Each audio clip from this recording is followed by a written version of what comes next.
arrancamos entonces. Herramientas de regulación emocional para la gestión del estrés en la vida cotidiana. Es un tema amplísimo y enorme, así que voy a hacer todo mi mayor esfuerzo por tratar de ser lo más breve y sintética posible, así dejamos espacio para preguntas y o eventualmente poder hacer alguna mini práctica en vivo, ¿sí? Yo sé que acá el foco está puesto en lo que es herramientas, ¿no? Concretas y prácticas, pero para eso es súper importante primero que conozcamos de qué se trata este concepto, ¿no? Regulación emocional, porque como decíamos antes con ICIAR mencionábamos, el tener esta información ya de por sí nos va a dar herramientas prácticas, porque esto no es algo que ya está hecho y se atiene a esto nada más. Esto también tiene mucho que ver con nuestra propia creatividad, ¿no? Y con encontrar aquellas herramientas que nos sirvan a nosotros. Y desde ya que es un tema muy relevante, porque nos vemos nosotros, nuestras emociones nos acompañan desde que nacemos hasta el último día de nuestras vidas, ¿no? Y poder tener esta capacidad para no vernos desbordados por nuestras propias emociones es algo que nos atraviesa, ¿no? Y bueno, es súper necesario para que podamos tener conductas efectivas, adaptadas, ¿no? Conseguir los objetivos que nos propongamos, tener vínculos nutritivos también y saludables. Así que bueno, vamos primero entonces, no sé si se está viendo la pantalla completa. Sí, se ve completa. Sí. ¿Completo? Bien. Pues bueno, acabo de pasar. ¿Qué es la regulación emocional? ¿Se ve bien? Todavía no. No. Todavía creo que no está puedes ponerla completa. más grande. Sí, todavía no está completa. A ver, yo estoy en pantalla completa, pero veo que eso no se está viendo. No, está chiquitita. Sí, todavía se puede poner más grande. Le tienes que dar en tu propio PowerPoint, yo creo, Paula, a la derecha. Sí, pero es que yo la estoy viendo como pantalla completa. Ajá. Pau, salí y volverlo a compartir, pero de la imagen más grande cuando vos salís y volvés. Tienes que abrir la presentación. A ver, dejo de compartir nuevamente y vuelvo y a compartir. Y volvé a ver si te muestra la pantalla más grande.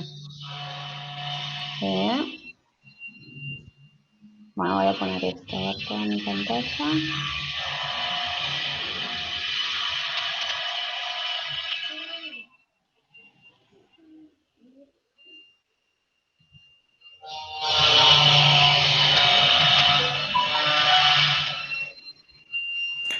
Por favor, os recuerdo si podéis quitar el micrófono. Ahora ya que empieza Paula a hablar, si podemos quitar los micrófonos porque se oye un ruido de obras de fondo, eso es. Gracias. Bueno, bien. Entonces, regulación emocional, un poco esta imagen ilustrativa va a resaltar esto de sintonizar, ¿no? Lo que pensamos con lo que sentimos. Y para eso vamos a repasar rápidamente algunos conceptos básicos de educación emocional que, bueno, sé que ustedes ya han tenido, la mayoría de los que vienen siguiendo el ciclo de conferencias, una conferencia específica sobre emociones, así que si quieren profundizar, después pueden ir a ese video. Así que, bueno, simplemente esto es para tenerlo ahí a mano como información. En primer lugar, nuestras emociones son un conjunto de reacciones psicofisiológicas que experimentamos ante determinados estímulos, ¿no? Que pueden ser tanto externos, del mundo que nos rodean, o internos relacionados con cosas que pensamos, que sentimos, que recordamos y demás, ¿sí? Ante estos disparadores, ¿no? Se activa nuestro cerebro se activa y se genera una liberación de hormonas y de neurotransmisores que ponen en acción todo nuestro cuerpo, ¿no? Entonces, esa es otra de las características de las emociones, nos atraviesan a nivel físico, no es algo que queda solo en una entelequia abstracta y en el plano mental, sino que son muy concretas. En segundo lugar, son innatas, universales y necesarias, ¿no? Para la vida, porque en su justa medida, y subrayamos también, relacionando al concepto de regulación, nos sirven con fines adaptativos y de supervivencia. ¿Y por qué esto? Porque justamente todas las emociones, ahí me voy al número 3, implican una tendencia a la acción, ¿sí? Las emociones ya de por sí etimológicamente lo que significa la palabra es mover, ¿no? Es un impulso a la acción, a hacer algo. Cada emoción se suele corresponder con ganas que sentimos de hacer determinadas cosas, ¿no? Entonces, por ejemplo, cuando tenemos miedo o estamos ansiosos, sentimos ganas de huir, atacar, escondernos, ¿no? Cuando estamos enojados, sentimos ganas de poner límites o de defender algún derecho ante una situación que percibimos como injusta. Cuando estamos tristes necesitamos consuelo y queremos replegarnos para adentro para elaborar alguna pérdida, y si estamos contentos queremos compartirlo, quizás es una emoción más expansiva que nos invita a socializar, ¿no? Entonces, cada emoción tiene una tendencia a la acción, y es una tendencia porque no necesariamente es así, ¿sí? Esto es una generalidad, pero yo puedo elegir si quiero o no hacer esas cosas, ¿no? Entonces, por eso va la salvedad de la tendencia. Punto número 4, las emociones no son ni buenas ni malas. Y esto es algo muy importante que tenemos que saber porque a veces crecemos, ¿no? Nos inculcan esta idea de que está mal enojarse, que no está bien sentir, no sé, celos, envidia, o un montón de emociones que en realidad lo que son desagradables, ¿sí? Pero no es que se pueda juzgar moralmente las cosas que sentimos, porque las emociones no las podemos elegir, no es algo que funcione a voluntad, sino que, como dijimos anteriormente, son como resultado de estos estímulos, ¿no? O disparadores que nosotros vamos percibiendo. Entonces, acá lo que aclaro es que la única clasificación que les cabe a las emociones es si son agradables o desagradables, ¿no? Placenteras o displacenteras.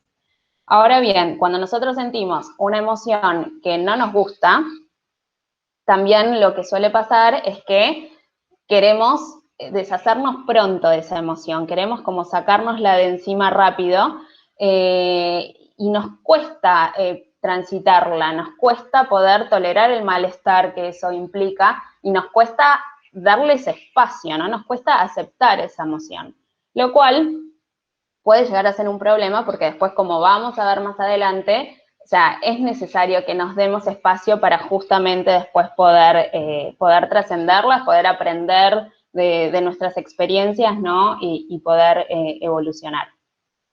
Bueno, y punto número 5, muy importante, las emociones, si bien no las elegimos y no se pueden forzar, sí pueden educarse, ¿sí? Que acá es donde viene todo este nuevo paradigma con respecto a la educación emocional, para que ya desde muy chiquititos podamos conocer estas herramientas, podamos tener más registro, ¿no? De nuestras emociones y recursos para esto, para que nuestra razón y nuestra emoción puedan estar en sintonía y que podamos, como dice acá, responder, ¿no? De manera consciente, de manera deliberada, de manera libre, pero elegida, en lugar de reaccionar de manera impulsiva simplemente a estímulos, ¿no? Sin mediar la razón.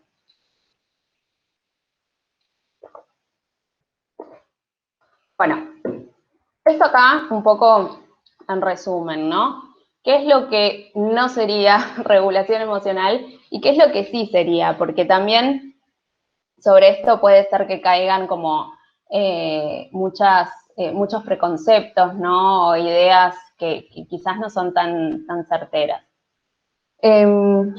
Regular nuestras emociones no implica reprimirlas, no implica negarlas, no implica esconderlas, evitarlas, ni siquiera tratar de controlarlas, ¿no? ¿Por qué? Porque sabemos que todo eso no funciona, ¿sí? Nuestras emociones son una dimensión más de nuestra existencia, y si nosotros intentamos poner, ¿no? Acallarlas y no darles ese espacio, sabemos que por algún lado salen igual, ¿no? Entonces, lo mejor que podemos hacer es escucharlas, es darles ese espacio, es aceptarlas, reconocerlas, y después, gracias a eso, sí poder gestionarlas, encauzarlas, ¿no? Como el curso de un río que no podemos detener, pero que sí podemos ir guiándolo hacia donde queremos que vaya, que fluya, ¿no? Equilibrarlas. Y acá está en el medio esta imagen que un poco lo que quería representar es que cuando nosotros vamos por el lado de la regulación, es como que estamos en el asiento de conductor, ¿no? De nuestro cerebro, de hacia dónde queremos ir.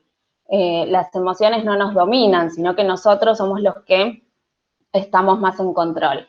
Ahora, cuando no podemos lograr esto, estamos en el asiento de atrás y es cuando nos dejamos llevar y no somos tan activamente protagonistas, ¿no? De nuestras decisiones.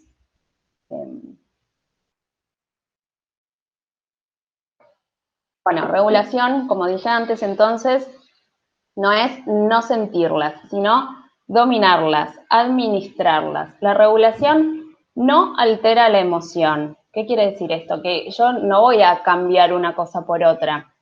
El objetivo no es no sentir. El objetivo no es no sentir determinada cosa, determinada emoción, ¿sí? Solo se refiere a cómo tratamos de gestionar las emociones que tenemos, cuándo las tenemos y cómo las expresamos. Tiene más que ver con la forma más que con el contenido, ¿sí? Ahí, bueno, y la imagen acá tenemos los famosos termómetros emocionales en donde vamos trabajando. Esto es un ejemplo de una técnica que trabajamos con los chicos, pero que con adultos también se utiliza. Y bueno, aprendemos que cada emoción a su vez tiene grados, ¿no? Y podemos regular esa intensidad.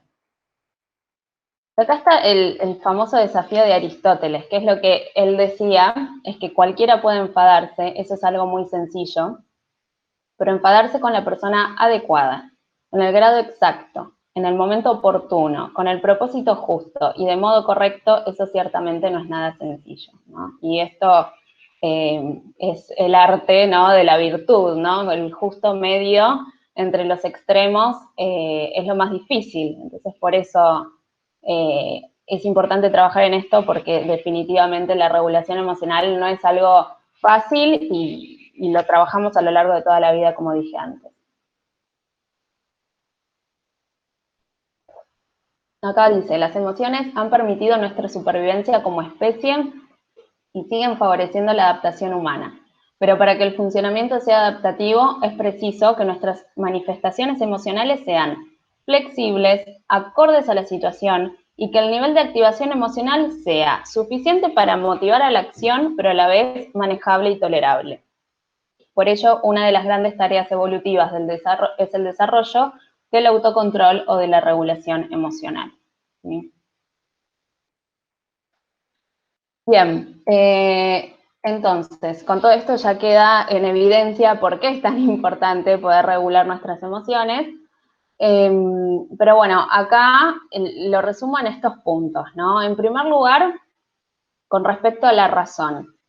¿Qué quiero decir con esto? Cualquier emoción que abrume nuestro cerebro, con cualquier emoción me refiero a enojo, ansiedad, tristeza, alegría, o sea, si nuestro cerebro se ve abrumado por cualquier emoción, no puede pensar con claridad, ¿sí? Esto está totalmente demostrado. Entonces, ¿qué es lo que tenemos que hacer si nosotros tenemos nuestro termómetro emocional en el máximo en rojo antes de tomar cualquier decisión, antes de disponernos a actuar de determinado modo o en determinada dirección? Lo más aconsejable siempre sería tratar de bajar ese termómetro. No es necesario del todo, pero sí más o menos a un quantum en donde sintamos que podemos contemplar consecuencias, que podamos estar más tranquilos, ¿no? Que el frasco de los brillitos decante, ¿no? Y que las cosas estén como más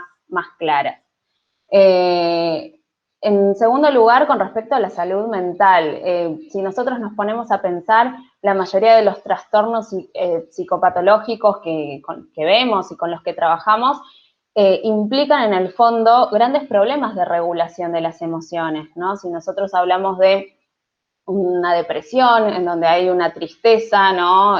Subyacente, o trastornos de ansiedad, ataques de pánico, en donde el miedo, ¿no? Es lo que se apodera de nosotros, incluso, como decíamos, con la alegría, la euforia, o sea, las emociones en sí no implican un problema. El problema es cuando nos vemos desbordados por ellas y ahí necesitamos aplicar estas habilidades.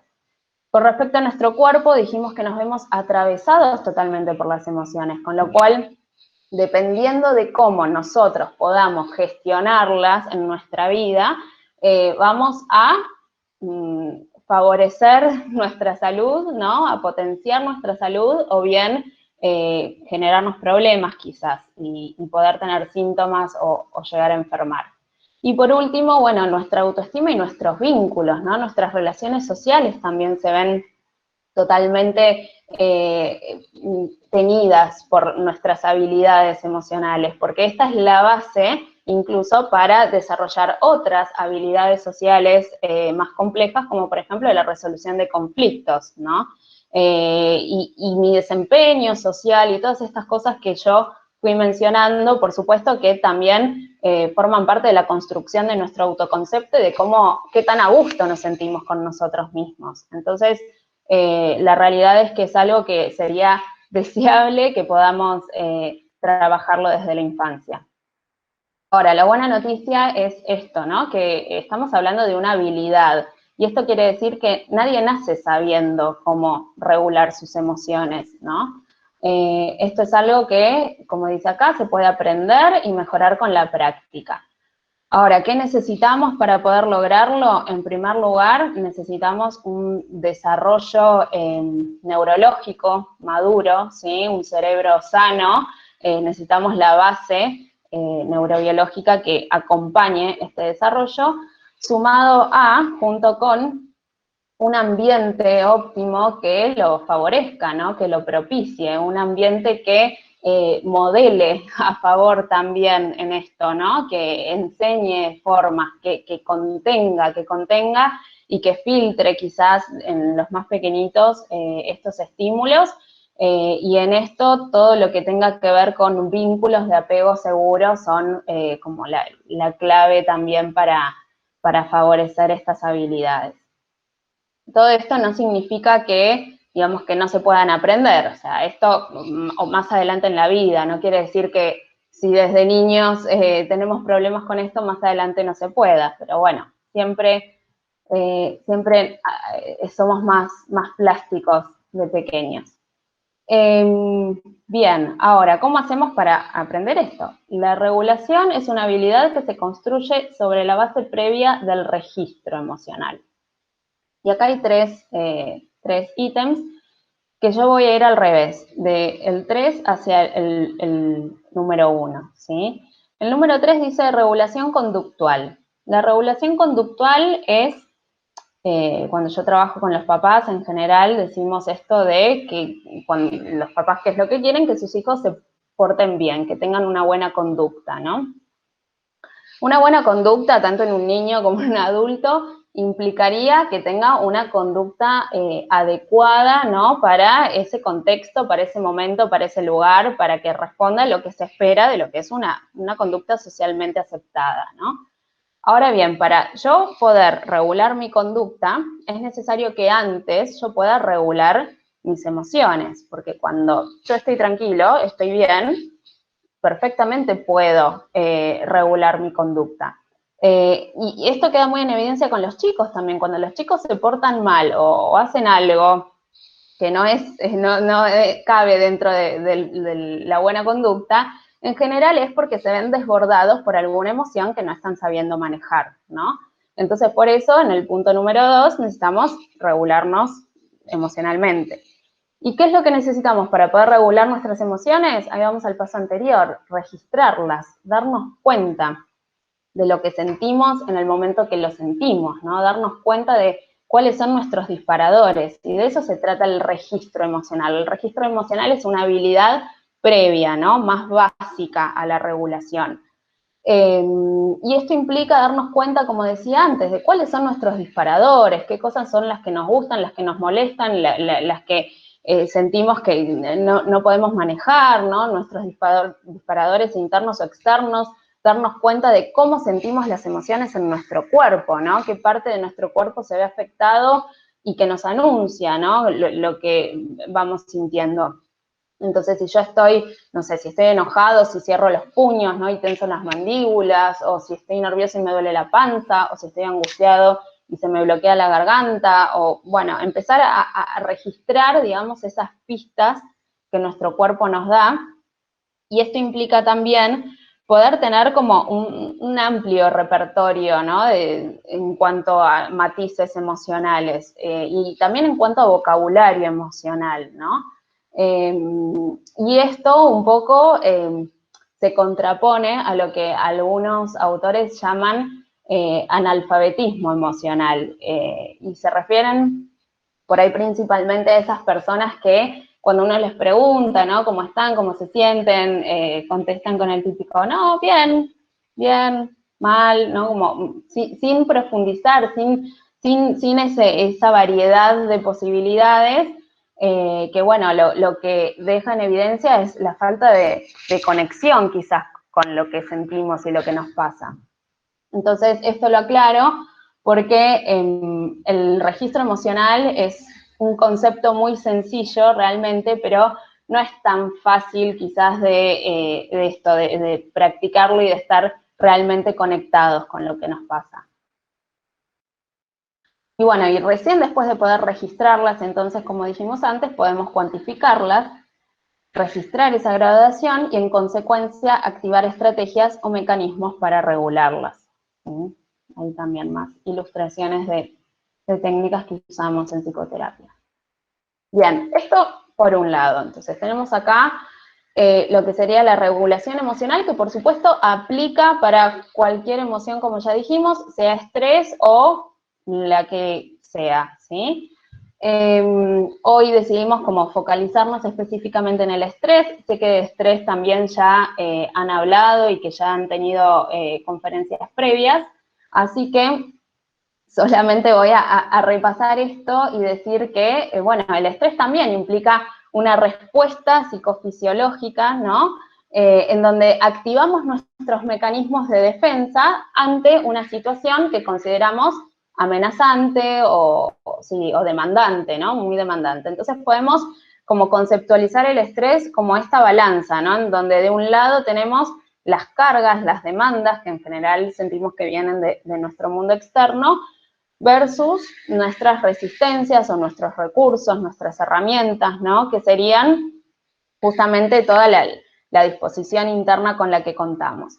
Y el estrés es un concepto, digamos, muy subjetivo porque esta balanza no es igual para nadie, ¿no? El peso que tienen estas cargas y estas resistencias son muy diferentes para cada uno.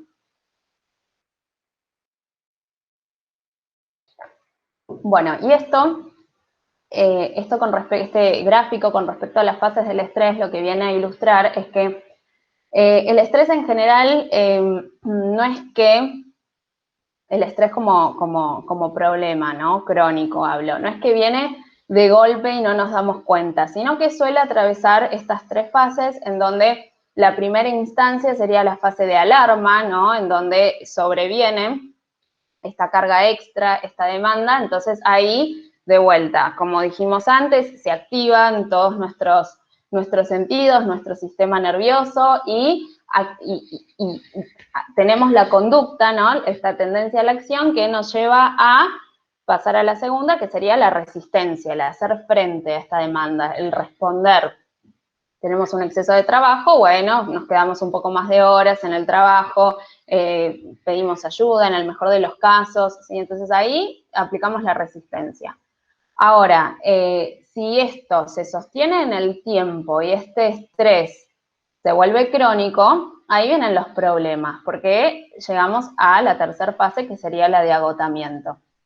Ustedes saben que mientras estamos ahí en alarma y resistencia, se liberan adrenalina y cortisol. El cortisol es la hormona del estrés, y es una hormona que nos da la fuerza que necesitamos para el momento de resistencia, pero en realidad en altas dosis es neurotóxica, no está buena. Entonces a nuestro cerebro le genera esta sensación de agotamiento y se quema, ¿no? El famoso síndrome de burnout, nos quemamos. La analogía que generalmente ponemos es la de la alarma, ¿no? Si nosotros tenemos una alarma mal calibrada que suena, ¿no? O se activa ante peligros que no son tales o sigue activada, aunque el peligro ya haya pasado, bueno, en algún momento si esa alarma yo no la puedo apagar, se va a agotar. Y esto mismo es lo que sucede con nuestro sistema nervioso. Bueno, y la cadena del estrés. La cadena del estrés es un poco la explicación así didáctica de cómo es que podemos llegar a enfermar, ¿no? Por esta situación. Una cosa va llevando a la otra, ¿no? Y se van dando estos procesos encadenados. El primer eslabón de esta cadena son nuestras percepciones, ¿no? Y acá también vuelvo y me refiero a otra frase de otro filósofo antiguo, que es Epicteto, que él lo que decía es que las personas no sufrimos por lo que realmente sucede, si no nos perturban las cosas, los sucesos, sino lo que interpretamos sobre esos sucesos, sino lo que nosotros opinamos, lo que inferimos, lo que vemos de eso, nuestra percepción. Entonces, a partir de ahí, si nosotros percibimos esto, una situación amenazante, un aumento de trabajo, o lo que fuere, que como que la demanda externa aumenta, vamos a desarrollar conductas y hábitos para hacerle frente, que si eso sigue, como vimos antes, en la fase de resistencia y agotamientos, después empiezan a sentir los síntomas, ¿no? Físicos, psicológicos, como por ejemplo, no sé, gastritis, insomnio, dificultades para concentrarnos, de atención, o sea, cosas que son funcionales, que si eso lo seguimos sosteniendo a lo largo del tiempo, pueden transformarse en enfermedades más complicadas. Más estructurales también. Entonces, por eso, lo mejor que podemos hacer es prevenir que curar, ¿no? Y lo ideal sería que podamos intervenir, ¿no? O bueno, o prevenir desde los primeros eslabones de las cadenas. Entonces, ir a trabajar con las percepciones y con nuestras conductas y hábitos es lo que podemos ir haciendo si adoptamos estas herramientas para gestionar el estrés y regular nuestras emociones. Bien, entonces el lado de la balanza que nosotros tenemos que reforzar es el de nuestros recursos de afrontamiento, ¿no? Que son estos esfuerzos que hacemos para manejar esas demandas externas y que nosotros evaluamos como que nos desbordan. Y acá, bueno, en esta imagen tenemos a esta persona que simplemente está respirando, ¿no? Y la respiración es unánimemente reconocida como el mejor ansiolítico, ¿no? La respiración es un puente que conecta nuestra mente con nuestro cuerpo y que también hay cada vez mayor evidencia científica a favor de esto, que refuerza la idea de que si nosotros podemos practicar, ¿no? Tomarnos momentos para practicar la respiración de manera consciente, ¿no? y voluntaria, podemos lograr generar cambios en nuestro estado mental en ese momento, ¿sí? Podemos aquietar la mente, porque al respirar nos oxigenamos más y se genera también toda una serie de circuitos en nuestro cerebro que vienen como a apagar, ¿no? A la amígdala, al sistema límbico, que es el que más se activa cuando estamos experimentando estas emociones tan intensas.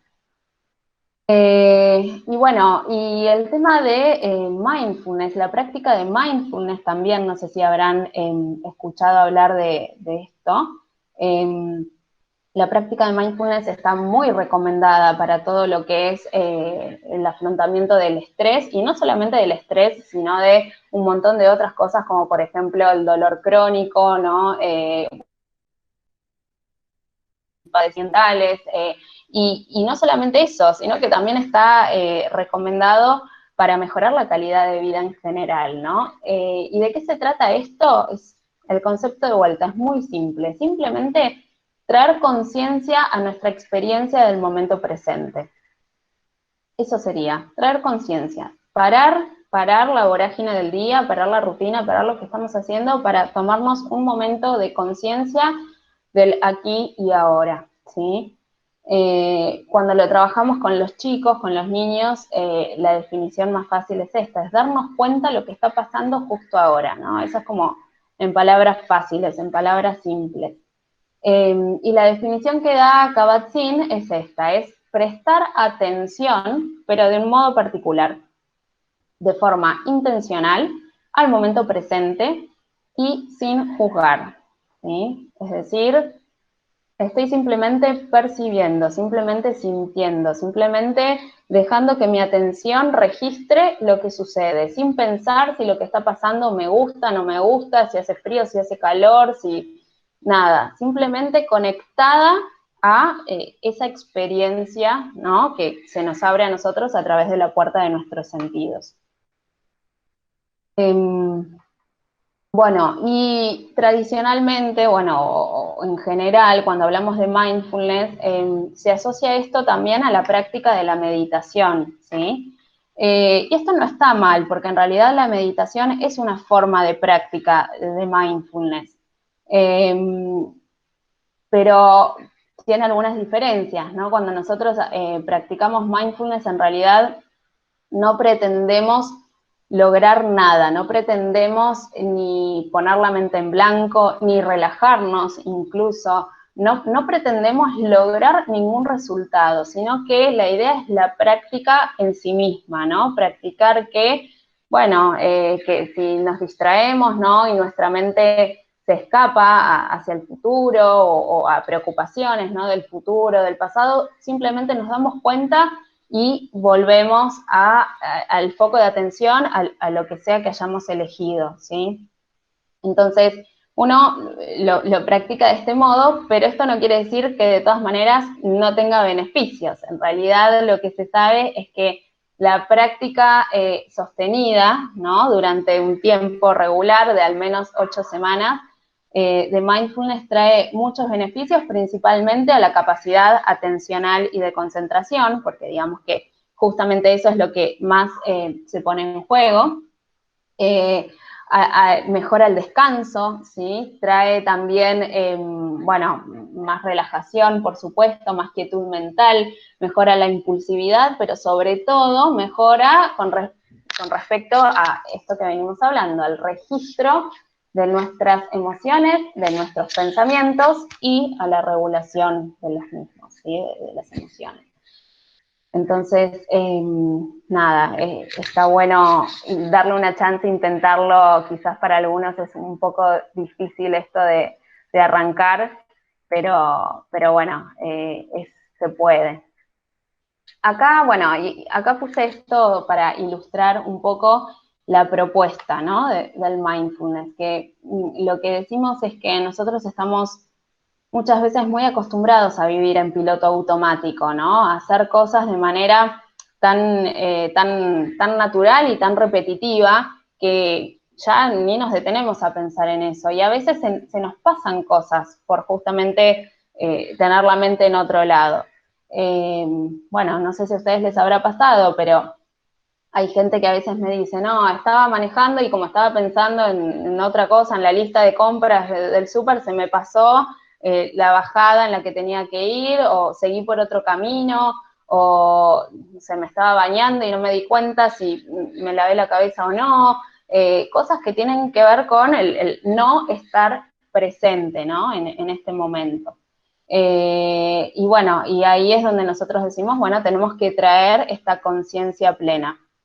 Conciencia plena sería la traducción. En realidad la palabra mindfulness no tiene una traducción exacta y precisa y concisa, sino que le decimos conciencia plena o atención plena. Y acá está esta imagen, es de una película de Adam Sandler, que yo la recomiendo mucho para que la vean, que se llama Click, y es el argumento es que el protagonista consigue un control remoto en donde lo que hace es adelantar el tiempo, tiene el poder de adelantar o retroceder el tiempo de su vida a voluntad. Entonces, cada vez que tiene una situación problemática en donde se ve atravesado por emociones que no quiere sentir, lo que hace es adelantar el tiempo. Entonces, mientras adelanta el tiempo, en ese transcurso, en ese lapso, él queda funcionando en piloto automático. Queda como en un modo zombie que justamente lo que hace es que se pierda un montón de cosas de su vida que no puede disfrutar y de golpe cuando vuelve a despertar ya pasaron un montón de años y bueno, y la vida se le pasó. Bueno, y esta es otra imagen que también un poco lo que ilustra es la importancia de estar presente en cuerpo y mente, ¿no? En este momento, que el momento presente es lo único que tenemos, es lo único en donde podemos operar, lo que podemos hacer. Y en realidad nuestra mente tiene igual la tendencia natural a escaparse, ¿no? A evadirse. En los casos más de nostalgia, ¿no? O bueno, de tristeza solemos irnos más hacia el pasado y cuando estamos más ansiosos nos vamos más hacia el futuro. Y bueno, y esto la idea o la propuesta es de vuelta, darnos cuenta y volver al eje, ¿no? Sin juzgarnos, sabiendo que bueno, que así funcionamos y no está mal.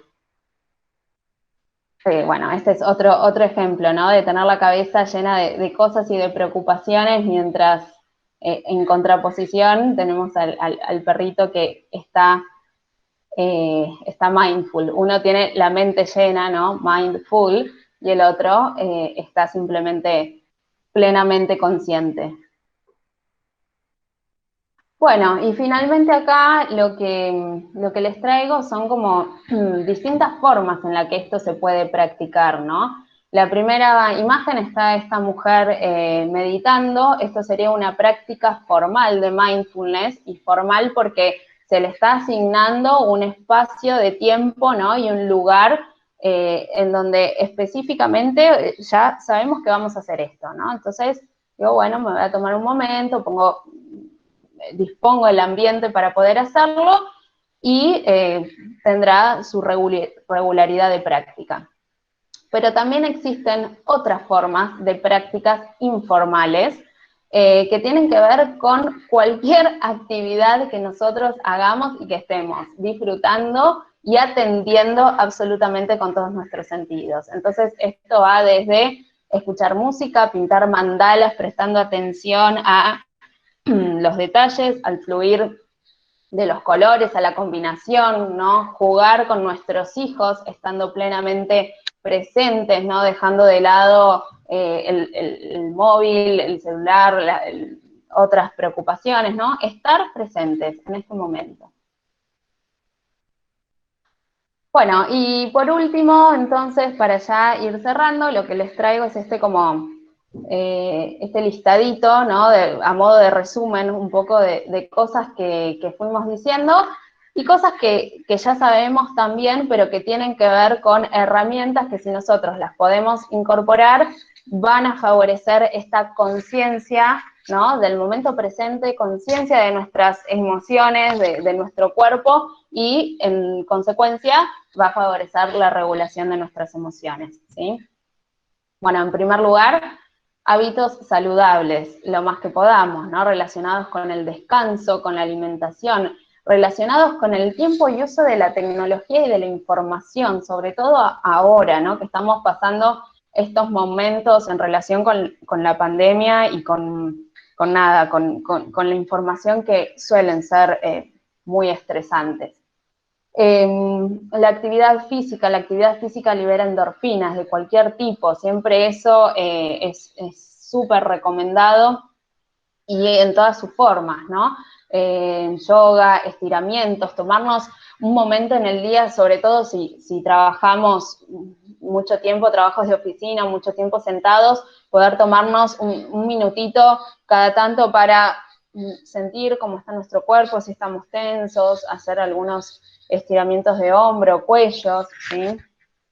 Técnicas de relajación también todas, como ya vimos, respiración, meditación, visualización, masajes, mindfulness con referencia a la conciencia plena de todos nuestros sentidos, puede ser desde concentrarnos en aromas, en sensaciones de aromas, sensaciones táctiles de la piel, tomar una ducha y darnos cuenta, ¿no? Sentir cómo el agua recorre nuestro cuerpo, la temperatura del agua, todo.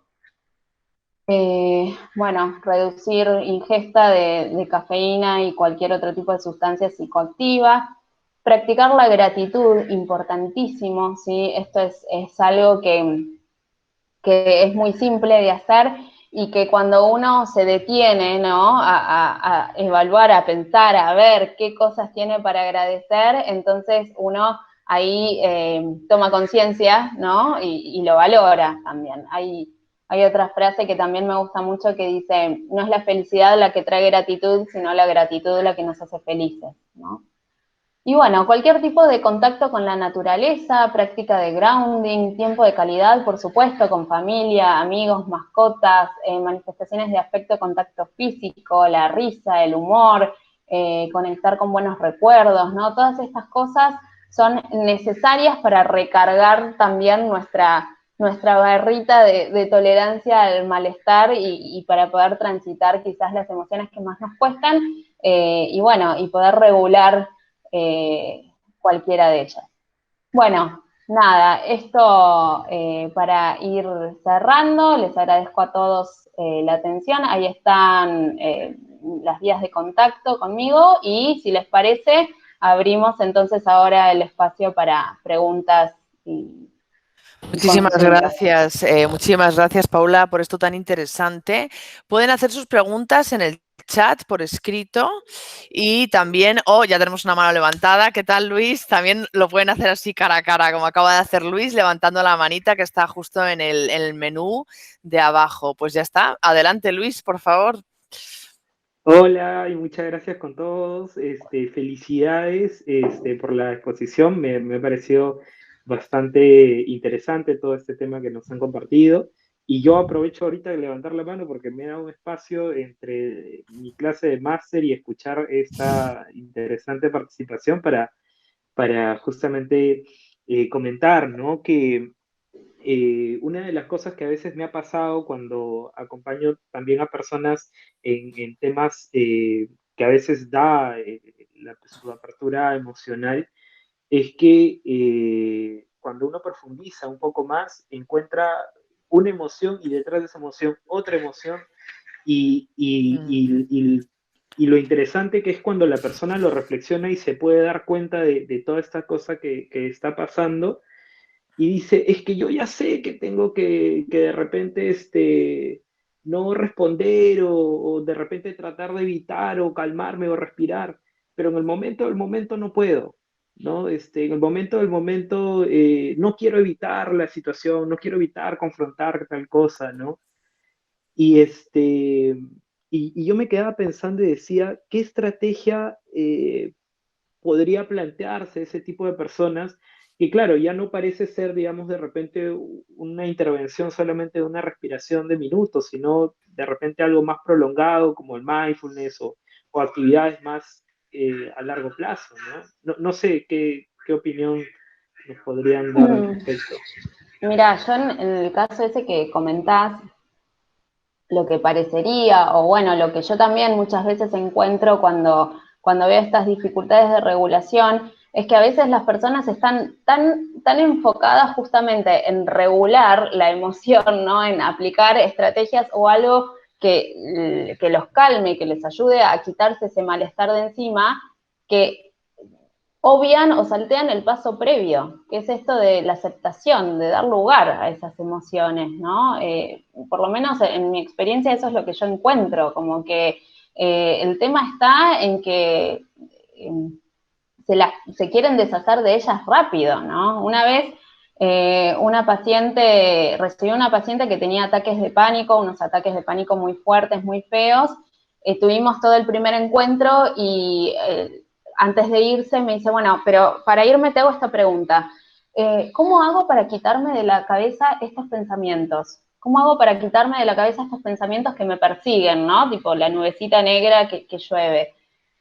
Y ahí es como, mi respuesta es, no te los podés sacar, no te los podés extirpar. O sea, y lo mismo con las emociones. O sea, cuanto más resistencia uno tenga a esas vivencias, o sea, mayor es el sufrimiento añadido, ¿sí? Desde Mindfulness lo que sabemos es que el sufrimiento en realidad es el resultado de una ecuación que es el dolor que no podemos evitar ante las situaciones que pasan, más la resistencia que nosotros ponemos a eso. Entonces ahí yo lo que trabajaría es volver a un paso previo, es a reconocer al registro emocional, registrar lo que te pasa, aceptalo, no le tengas miedo a las emociones, no le tengas miedo al malestar, no le tengas miedo a la angustia, ¿sí? O sea, esto no te va a matar, ¿sí? Simplemente hay que transitarlo, hay que pasarlo. ¿Es fácil? No, no es fácil. ¿Es lindo? No, no es lindo, no es agradable. Pero bueno, acá estoy yo para acompañarte, para sostenerte, no estás sola, no estás solo, se puede, a todos nos pasa, ¿sí? Yo iría más por ese lado, hacer más espacio para vivir la experiencia y transitarla y aceptarla, trabajar más la aceptación. Buenísimo, muchísimas gracias, Paula. Nos vemos con todos. Nada. Sigan. Chao, chao.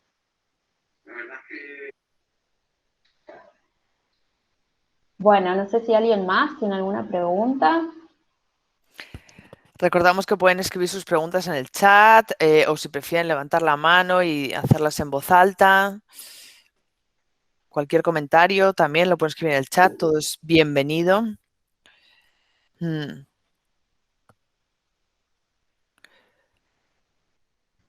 Esto, bueno, como decía al principio, ¿no? Una vez que uno entiende estos conceptos, también puede ir descubriendo distintas herramientas, distintos recursos. Esto lo podemos ir trabajando en cualquier momento de la vida, incluso desde la infancia, desde los más chiquitos. Y de hecho, bueno, no sé cómo estará la situación en Europa, pero acá en Argentina al menos hay un proyecto de ley para incluir la educación emocional en las currículas escolares, ¿no? Y bueno, es todo un cambio de paradigma que se está dando de a poco, el reconocer que esto es importante, existe, Sí, tiene una entidad y que hay que fomentarla, estimularla y bueno, y darle espacio. En ese sentido, yo aprovecho, ya que estamos aquí y nadie se anima, te voy a hacer una pregunta mía. Yo encuentro en la consulta, en terapia, mucho más fácil trabajar con las personas que tienen un desbordamiento emocional, como el ejemplo que ponía Luis, personas que sienten, ¿no?, que sus emociones se dejan llevar, que les controlan, porque finalmente son personas que las registran y les pueden poner palabras. Lo que pasa es que luego no saben cómo regular eso y cómo encontrar de nuevo la estabilidad. Pero ¿qué pasa? O si tienes alguna sugerencia, porque a mí me cuesta mucho más, o sea, como tengo que ser mucho más creativa con las personas que directamente no sienten, que te hablan de anestesia, de tapón, hiperracionales. Por supuesto que al final siempre hay una base en la historia para tener estos mecanismos de protección, ¿no? Estar tan desconectado. Pero no sé si por ahí tienes algún ejemplo. Mientras, también tenemos aquí un comentario muy bueno de Natalia que nos dice que hermosa exposición, muy clara y con explicaciones prácticas para la vida cotidiana. Estoy de acuerdo. Gracias. Entonces, como tenemos tiempo, si nadie tiene preguntas, a mí eso es algo que siempre me interesa seguir profundizando en cómo acompañar y fomentar para las personas que están más anestesiadas, ¿no? El no sentir y empezar a destaponar eso. Es verdad esto que decís en cuanto a que cuando es al revés, ¿no? Cuando es por defecto el tema de la Exacto. conexión emocional, es mucho más difícil porque estas personas es como que ni siquiera registran la importancia de poder conectarse, ¿no? En cambio, las que están desreguladas es como que lo sufren más. Entonces, al haber sufrimiento, hay un deseo de querer cambiarlo, claro, y de querer trabajar en él. Las personas que están, lo que suele pasar es que es un poco el entorno el que les señala, ¿no?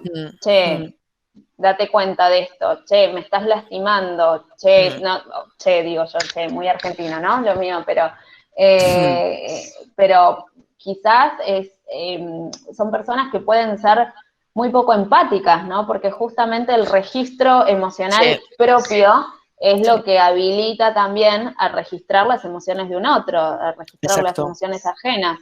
Sí. Entonces, ahí yo creo que lo primero es trabajar mucho la motivación para el cambio, haciéndole notar la importancia, ¿no? de esto, de la educación emocional, de dar lugar a las emociones, a ver, las personas que son más racionales van a necesitar evidencia siempre y buscar la evidencia en sus vidas que demuestre cómo el no tener en cuenta los factores emocionales también afecta, ¿no? En lo que les sucede. Y una vez que se trabaja esa motivación y la persona, digamos, pueda registrar un poco esa necesidad, bueno, ahí empezar un proceso muy, muy gradual, porque esto es trabajo de hormiga, ¿no? Muy, muy gradual. Yo arrancaría por técnicas más así contemplativas, ¿no? Por algo más tipo mindfulness, porque eso es lo que va ayudando a conectar cuando hay ahí una decisión, ¿no? Hay que trabajar mucha introspección, mucho trabajo con el cuerpo. ¿Sí? Sí, eso es lo que más... El cuerpo es lo que más, la primera pista, ¿no? Que nos da... Tenemos ahí unos comentarios y una pregunta, gracias, de César sobre la música. Lo estás leyendo, ¿no? ¿Qué espacio tiene la música por sí sola o es un complemento dentro de la meditación?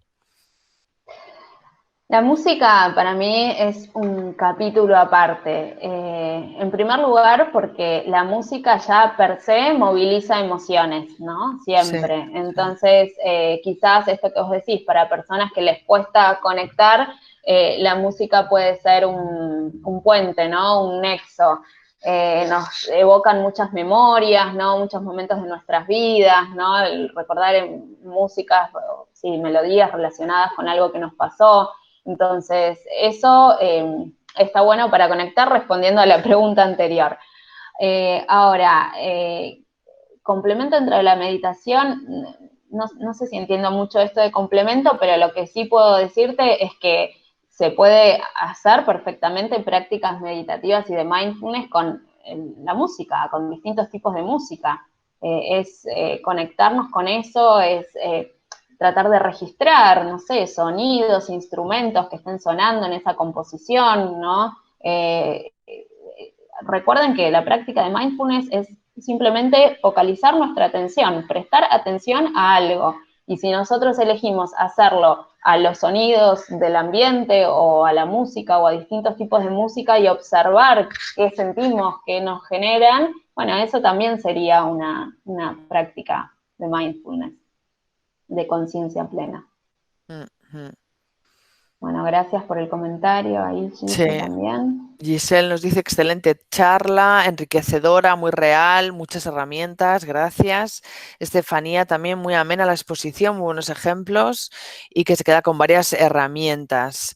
Y la imagen, ¿no? De la persona caminando con el perrito, efectivamente, ¿no? Y los pensamientos de cada uno. Muchas gracias por los comentarios. Vamos a ver si tenemos alguna pregunta más. Muy interesante esto de la música también, Paula, porque a veces se piensa, sí, ¿no? Si está incluida, ¿no? Dentro de del mindfulness o no, y bueno, ya lo has explicado bien, que puede ser con o sin, y has explicado los tipos de prácticas, o sea que eso... Sí, y de hecho también claro. existe la terapia como entidad propia, que es la musicoterapia, y que de hecho funciona muy bien en casos de, no sé, chicos, por ejemplo, con dificultades del espectro autista, ¿no? Que son chicos que tienen ya de por sí una dificultad de conexión y por ahí hay terapias tradicionales que no funcionan y la musicoterapia sí, ¿no? Entonces, eso es cuestión de ver también lo que a cada uno más le llega.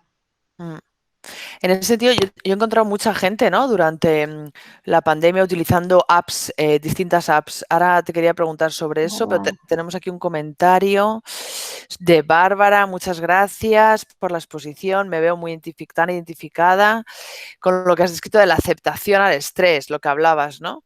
A mí me agota intentar no juzgarme por lo que intento poner en la práctica, que me ayude a relajarme y el hecho de intentar apagar fuegos. A veces acabo muy frustrada. No sé si quieres comentar algo que pueda ayudar por ahí, dar un poquito de luz a Bárbara con esto. Bueno, yo creo que esto es una práctica siempre, ¿no? Esto de intentar no juzgarnos. Yo creo que un poco tiene que ver con esto que decía al principio, de que hemos aprendido de que hay emociones buenas y emociones malas. Entonces, si yo siento alguna emoción mala que según mi criterio no debería sentir, entonces eso a su vez me hace sentir culpa por sentirme así, porque me estoy juzgando. Y lo que nosotros tenemos que aprender es que las emociones no se juzgan, porque no tenemos culpa de sentir lo que sentimos. O sea, eso es algo que nos genera, es consecuencia de estos estímulos, ¿no? Lo que sí podemos hacer es regularlas, pero para eso tenemos que, en primer lugar, aceptar nuestra naturaleza humana, aceptar que la emocionalidad es parte de nuestra vida, que no podemos evitarla y, como dijimos antes, no podemos esconderlo, no podemos controlarlo, digamos, a fuerza, no podemos forzarlo, pero sí podemos aprender a fluir con eso, ¿no? Otra de las grandes frases del mindfulness es: no puedes detener las olas, pero puedes aprender a surfearlas, ¿no? Y bueno, yo creo que es eso y mucha autocompasión también, ¿no? Perdonarnos, sabernos que todo puede fallar, pero que lo importante es no dejar de intentarlo. Y bueno, eso, tratarnos bien y aceptar la frustración también. Ya pasará, impermanencia, otro concepto para otras. Sí, tenemos una pregunta más de la persona de la escuelita de Viejo Coso, sobre si se puede hablar de estrés en niños pequeños. Tenemos algún comentario más, pero primero eso. Y estrés en niños o incluso bebés, sí, claro. Y sí, ¿qué efectos puede tener? Sí. Sí, por supuesto que sí, los niños pequeños y los bebés también se estresan, solo que en los bebés, por ejemplo, ¿no? Que son sistemas nerviosos inmaduros todavía, no tienen el nivel de desarrollo que tenemos los adultos, no tienen tantos matices emocionales, ¿no? Como nosotros. Cuando somos bebés, lo único que sentimos al principio es placer, displacer, ¿no? Entonces, el estrés, digamos, lo podemos equiparar a lo que serían experiencias displacenteras o perturbadoras, ¿no? En el caso de los bebés, no sé, estar expuestos a ambientes, no sé, muy ruidosos o con muchos estímulos, ¿no? Entonces, ahí la manera, esto es un poco de cómo se aprende, ¿no? Las habilidades de regulación.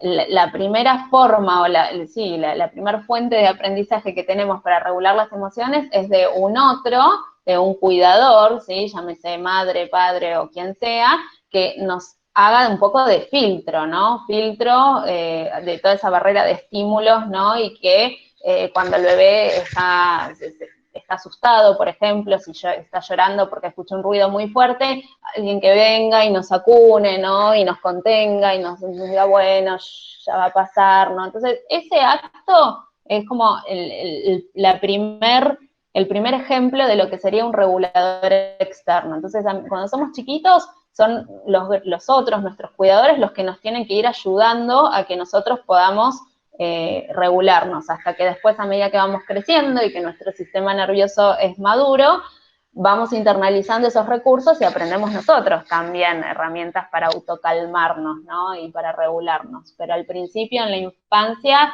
es más desde afuera, es más externo la regulación. Bueno, pues vamos a leer los últimos comentarios. Excelente exposición, dice Mariana, muy claro todo como siempre para que lo podamos entender todos y afrontar mejor los problemas cotidianos. Muchas gracias y también Bárbara te da las gracias por la explicación a sus preguntas.